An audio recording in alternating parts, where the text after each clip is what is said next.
Thanks for joining us. I'd like to introduce somebody who was very instrumental in the creation and maintenance of Xena, Warrior Princess. Miss Liz Friedman, my sounding board and inspiration, litmus paper, supervising producer, co-executive producer, great force in helping to guide Xena. Hi, I'm R.J. Stewart. I'm going to do the commentary on the Furies.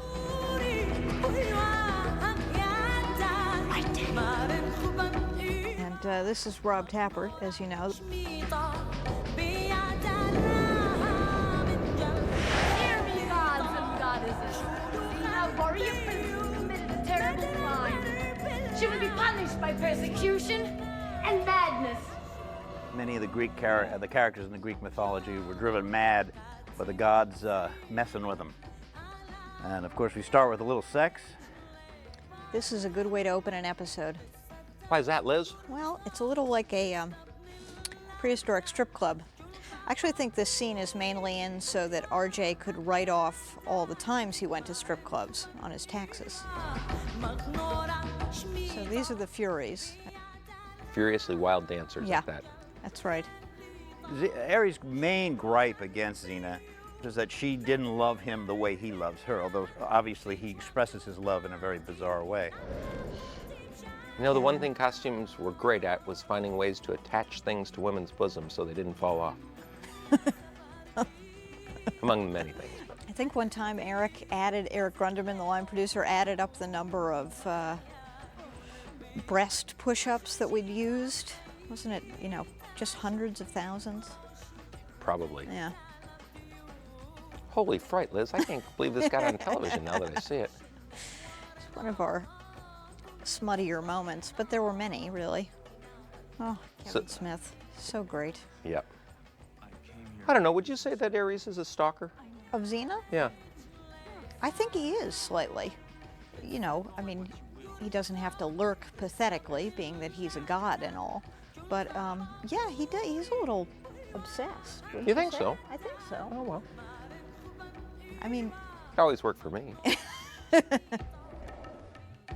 One of the things that we stumbled on in the process is, what I really tried to do in a lot of the episodes was to have our superheroes, our heroes who are superhuman in their ability to fight and battle the odds, to do things that we all recognize from our everyday life. And here they're doing a foot race, but of course they do it as only Xena could do it.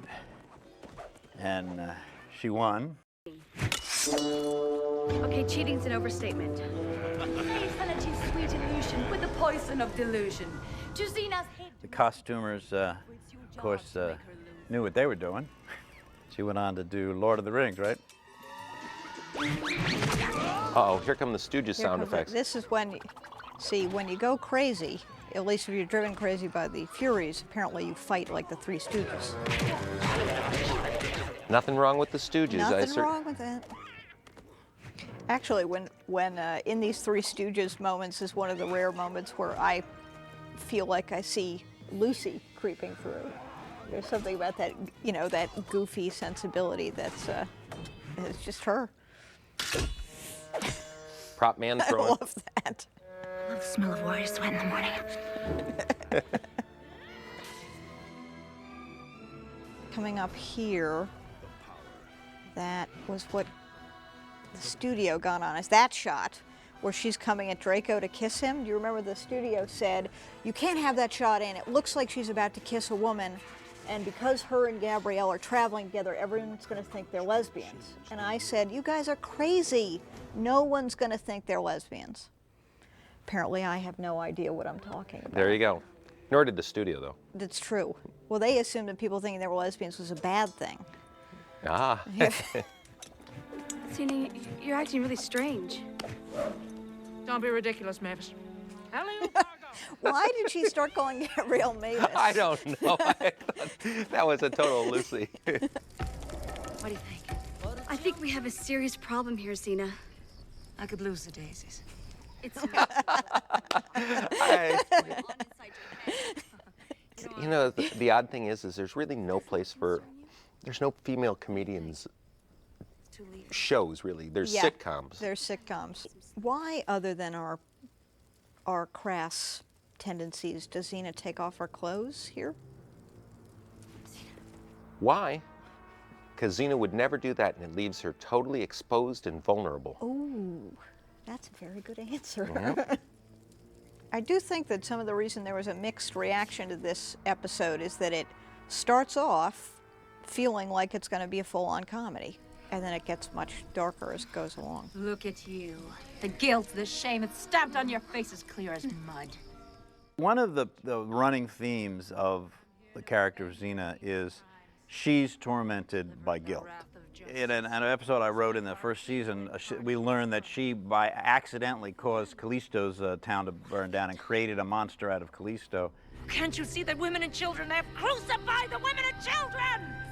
And here she's sort of reversing the guilt on the people. She, of course, is the one that's killed women and children. And she's now projecting that guilt onto these people that she's met. It's sort of a, in her madness, she's trying to sort of rewrite herself, to recreate herself, because she's trying to find her center. And there she recognizes where she's at. No, we'll get through this. Whenever Xena was in trouble, you really bought Renee's or Gabrielle's intense care for her. That was something that, I mean, Renee does everything great, but that was really something you bought in her care for her friend. So we could really build on that to create episodes that would bring them apart, bring them back together.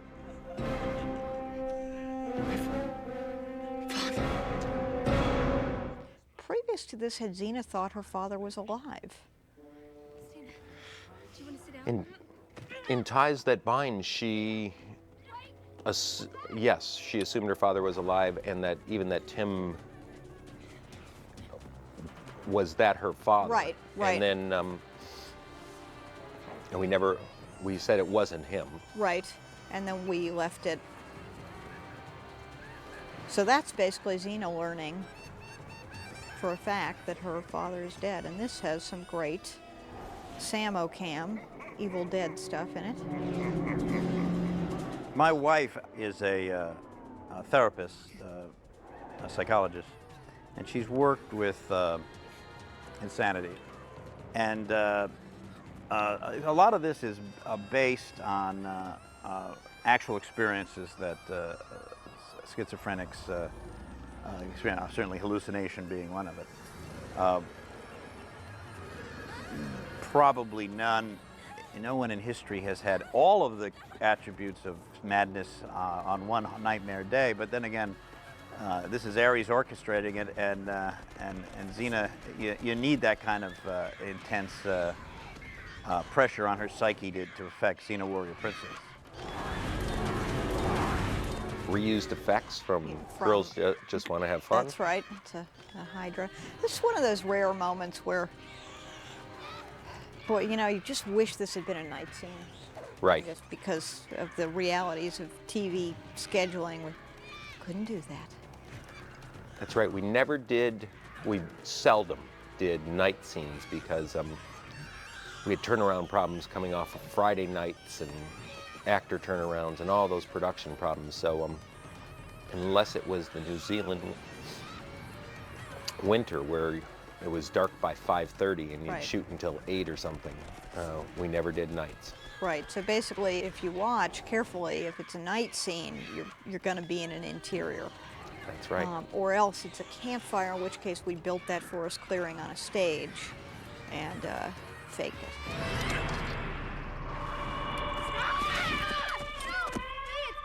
It's me, it's Gabrielle. Now put that down. Filling the fantasies of many, Xena ties Gabrielle up, then ruining those fantasies, she leaves. Huh. I never even thought about that. Now to the gods, we are nothing but dirty little beetles. And they'll kill us for their sport.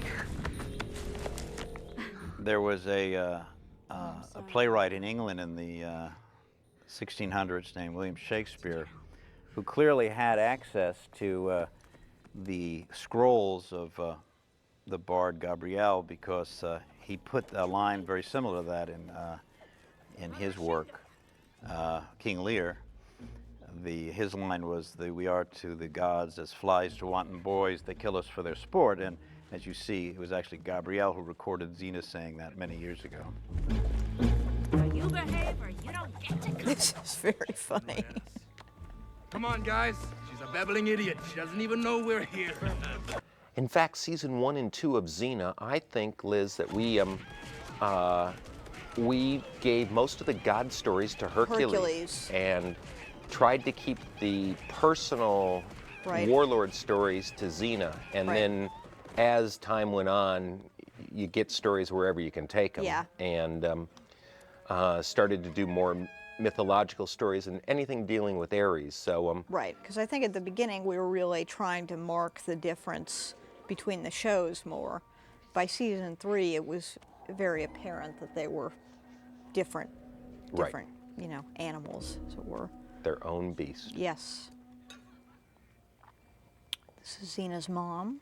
See, Xena's mother is a very important character in the series. I always felt in the backstory Xena was a happy child, and then tragedy started to descend on her life.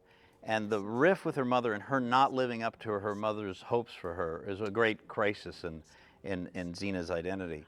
And so for her, and at this point where she's mad and struggling to hang on to her identity, for her to go back to see Cyrene, who is her mother, is essential, because she's trying to rebuild herself, rebuild who she is. And so she returned to an image of herself in her mother's eyes that she appreciated, not knowing, of course, some of the secrets that her mother is hiding from her. What is at stake here is not only her relationship with her mother, her relationship with herself, but how her mother sees her. Because that's one of the ways she has defined herself, not only in the positive way, at one point she liked being who her mother wanted her to be, but also in the negative sense, that she doesn't like in the pilot, of course, her mother spits on her. That's how extreme her mother's relationship with her had evolved. He told me Xena had to die. I took an axe and I stopped him.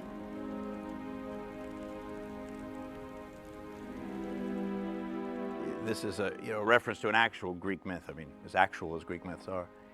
What was the story of Orestes? He was driven mad by the Furies for not...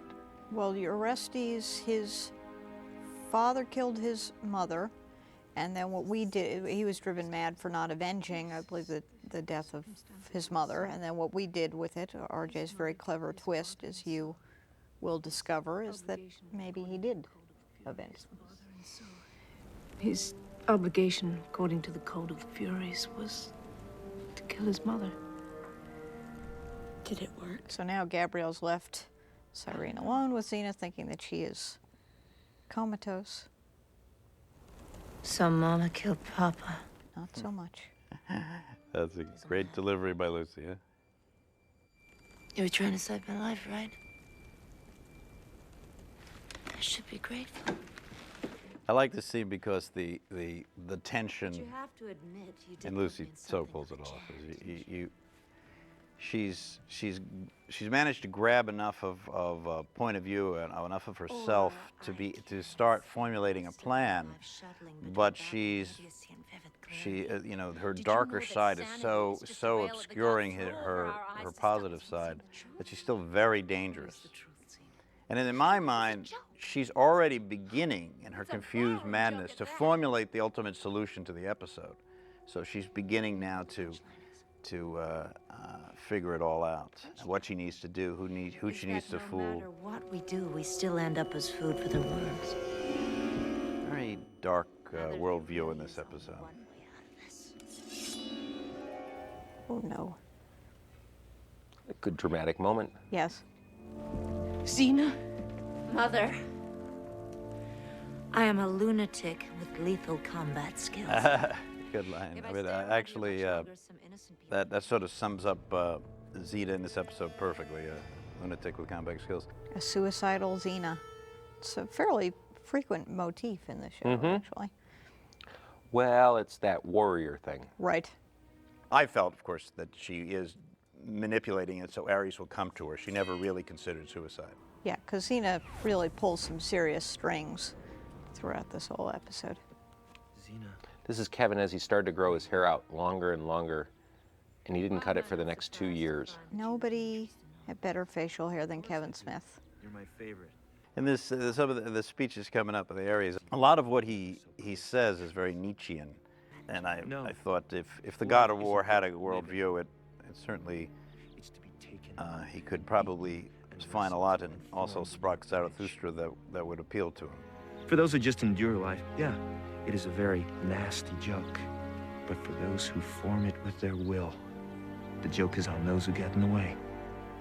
I remember the first time he said, there's this weird little New Zealand movie called Desperate Remedies, but you should check it out because this guy, Kevin Smith, is really, he's good. Of course, Kevin Smith sold this stuff.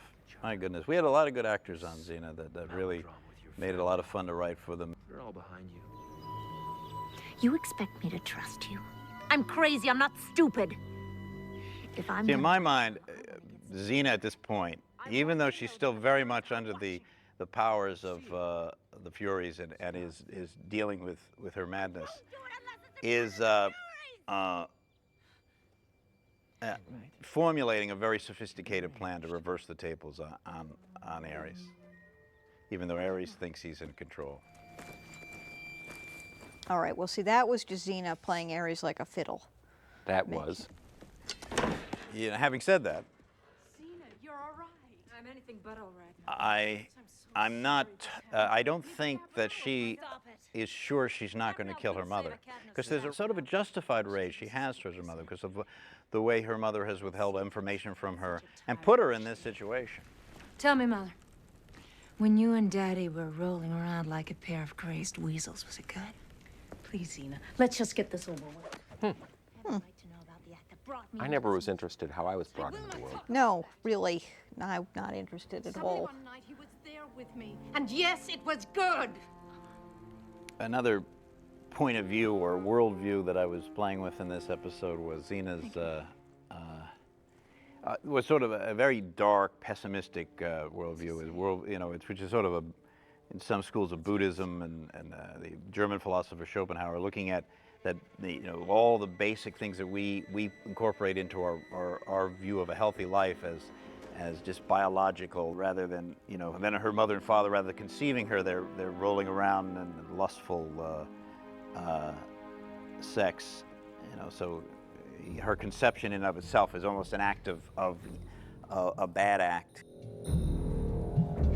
Is there a problem, Xena? What am I doing? In the early drafts of this script, Killed your father. Ares was, in fact, her father, right? To be her father. Yeah. And then the studio got very upset. The studio got very upset. The implications of what that meant, making it Hercules' half-brother. And also, wasn't there a sense that it belittled Xena's achievements for her human achievements? Yeah. Did indeed. And it made it kind of incestuous that she was hitting on with her father, and we didn't know where we were going to go with that. I mean, I have to say, this is something, you never want to say, but I actually think it was a good note. Absolutely. Because really, all the sort of sexual tension between Xena and Ares, I think we never would have been able to do that. Wouldn't have sustained, absolutely. You ladies do dress the part, don't you? Did you ever wonder why Daddy used the word jealous when referring to my alleged father? There's an interesting thing. If you say that what she's, of course, we never definitively answered in the series. If in fact she is Ares' child, it would explain her great fighting ability. On the other hand, it's much cooler, much more interesting. Is she's just a human being who through her desire and her training and her will, has achieved combat skills that can compete with a god. By the way, she knows she's competitive with Ares because she's fought him before. In my view of the series, certainly she was not Ares' child. That's just... But the audience walks away from this. Do they think Ares is her dad? I think Well, I don't know. My initial thought was, well, the audience thinks that the producers couldn't make up their mind. What do you think? I never thought it was entirely clear we solved the episode problem, but I think we walked away going, huh, Right. see, she is Phew. totally mortal. But the, Right, the question is, does the audience believe it? right. And you knew exactly. You know, one of the things early on when we started Hercules and carried on into Xena was I read a newspaper article, and 50% of the kids in America grow up in a house with their stepfather or with a step parent, Right. not their regular parent. And I think 20% or 24% don't even know or have regular Just contacts single with parent, a yeah. single parent. Be strong. And wanted to embrace that feeling of those people wanting to know who both their parents were, Right. and play it through both the series. And well, Liz, it was great to do commentary with you. It was excellent doing commentary with you, Rob. Yes. Here we go. Awesome. Furies.